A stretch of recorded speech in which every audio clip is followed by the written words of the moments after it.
All right, guys, welcome back. Anyway, yesterday we talked about our PPE, our personal protective equipment, our hard hat, our safety glasses, our boots. We're going to get started on some projects here soon. I don't know if you have a tool belt at home or if you had left it at school or whatever, but maybe you can gather some of these tools, and I thought it would be a good idea to review from the beginning of the year some of the names of the tools, how we use our tool belts, what kind of different tool belts different construction guys use. Pretty much all of us use some type of tool mechanism to keep our personal tools near to us. It's our responsibility to own our own tools as a construction guy. We purchase our own hand tools. We don't typically share tools with each other, so we make a wise investment, like we talk about in class, on a quality hand tool that's going to last us for a while. Now, when you're first getting started, you might not want to spend a fortune on your tools. It's kind of like everything, it transitions through life. You change your mind, you start to do your trade, you get better at it, you maneuver your tool belt in different ways. And also, depending on the trade, an electrician will wear a different tool belt than a construction carpenter or a plumber or someone else. A plumber may not wear one at all. They might just carry some of their tools in their pocket. An electrician has a full tool belt on the side with a whole bunch of different tools. This one's pretty much set up for general carpentry, which is what I typically do these days. I was a framer, a trim carpenter, forming carpenter, a lot of concrete work type of stuff like that. So site layout, a lot of site layout, as you guys know. So anyway, for that, what I typically use is pretty much the same. You guys have seen me using my tool belt before, but one of the main things is my tape measure. Repeatedly, over and over, we use our tape measure. This happens to be just a 25 foot. I'd recommend a 30 foot. It's real helpful. As you guys know, in class, when we had to calculate the diagonal measurement of our pole barn, our calculation for our diagonal hypotenuse measurement was longer than 25 feet. So I kept having to borrow David's tape measure when we were setting up those batter boards, if you recall. So it's nicer to buy a 30 foot tape or even a 35 foot tape nowadays. When my lifetime, 25 footers were popular. What is important is the width. I want a fairly wide tape measure for general construction. A trim carpenter may use a thinner one, but I like to use a 1 inch at least wide tape measure, if not wider, 1 1/4. They make some really fat ones now. The fatter they are, the better they extend, the more durable they are. And as you guys know, one of the worst things you can do with it is just repeatedly play with it at the end. Like, we're not sitting in class anymore, so we don't have to do that, right? So anyway, that goes on my right side. I'm right-handed, all right? I pull that out. I transition with my pencil over here onto my board like so, and I make my measurements and my marks, and we'll get onto that in a little bit. But I like to keep my tools for my right hand on my right side, which the next thing, as I said, would be my carpenter's pencil.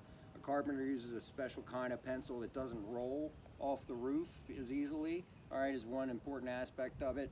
It's got to be fairly durable, and you need to be able to sharpen it with your utility knife on site, right? So we want to be able to sharpen it at, pretty often throughout the day. We have to tune it up and sharpen our knife, and that's a skill that, we've been practicing in class, and as you guys know, the tip breaks off. It's not always so easy, but a carpenter's pencil, a good quality carpenter's pencil is important. You guys always see me running around looking for my specific pencil. I'm very particular about my pencil. I carry a little pry bar. This is just a little flat bar. My construction buddies all laughed at me when I first got this, but in actuality, it's super helpful for just opening general things like lids on cans or prying little stuff when you're doing trim carpentry. I use it quite a bit, actually, so that's helpful. I keep that right there. Like I said, I have my utility knife. I use a retractable utility knife, and we can get into changing the blade on that in another video. But that's the kind, and a good quality utility knife. It's your utility knife. It goes in your bag. You take care of it. So that goes on my right side. I also keep on my right side my chalk line. We went over that in class. You guys all know what that does. That makes straight lines on boards. And we'll do a separate video on that to review, but this is again called our chalk line. I have some various little screwdrivers that fit easily in here. We primarily use a lot of power tools these days, but it's nice to have a screwdriver. I have more stuff in my carpentry bag than maybe I need, but I keep those in there for stuff handy. And I also use these nail pullers. They're super handy for pulling out finished nails. specifically, or just about any nail. These are real helpful. You guys have seen me use these in class. And you guys know by now it's really difficult sometimes to get the nails out of the boards, which is a skill we've been mastering, right? On my left side, I have my snips. Again, I'm right-handed. My snips aren't a tool I use very often, but they're super helpful. We talked about this in class. As a construction worker, it's not just carpentry and wood, it's a lot of metal these days. It's a lot of low maintenance building products that require snipping. So snip is something, a high quality snip. I use this with snip. These are maybe $14, $15, and I keep them in my bag on my left right there. They're good for every once in a while. I got to cut an electrical wire or something out of my way. I mean, I make sure the power's off, but things of that nature. So you guys have seen me use this. This is a 4-in-1 rasp.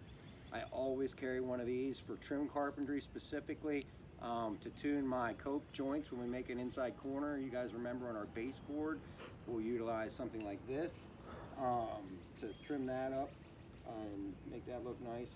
On my left side, I keep bags open for my various fasteners, all right?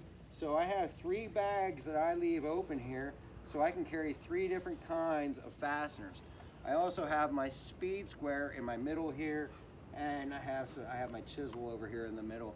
I also have a siding zipper, which we will go over another video on how to use one of those, but a siding zipper is for unhooking siding and zipping it, as you recall, and re-zipping it when we have to just replace maybe a piece, which I have to do on my house, fortunate enough, so we'll get to use that soon enough. So anyway, siding zipper. I carry what we refer to as a junk chisel, even though you know, it's not a piece of junk. I keep it sharp and all that, but I keep a nice set of chisels in my toolbox, and then I have one separate chisel that I utilize in my tool bag. All right, Charlie's in here in the video. She wants all the fame, doesn't she? anyway, so that's my tool. Oh, I didn't go over my hammer. You guys know this is a rip hammer. Hopefully you know the answer to that because it's got a straight claw versus the Carpenter's hammer has a curved claw. So this is a S-Twing. There's a million different hammers out there. I would suggest at this point just a nice 20-ounce hammer to get started, or maybe a little bigger. I told you before, I don't like one with a real long handle, and personally I don't like that because it hits the back of my leg when I walk around. I have to wear this tool belt all the time, and I don't want it whapping me. If a real long handle you know, hits me in the back of my leg. When I first started doing this, I had a bigger hammer and I had a big bruise on the back of my calf. So I learned over the years, like I said, don't go buy something real expensive. I learned that a shorter hammer is better for me. And maybe I'm not the, I'm not the biggest guy on the planet, so I don't need some big giant strapping hammer. I can only hit it so hard. So, but that's my hammer. I spend a lot of time looking for a hammer, and most carpenters do. It's something, even though we use a lot of screws and pneumatic nails these days with tool or nail guns, we still use our hammer, as you guys know, for prying and all kinds of different things, beating stuff plumb and various stuff. So we'll get into all that one video at a time.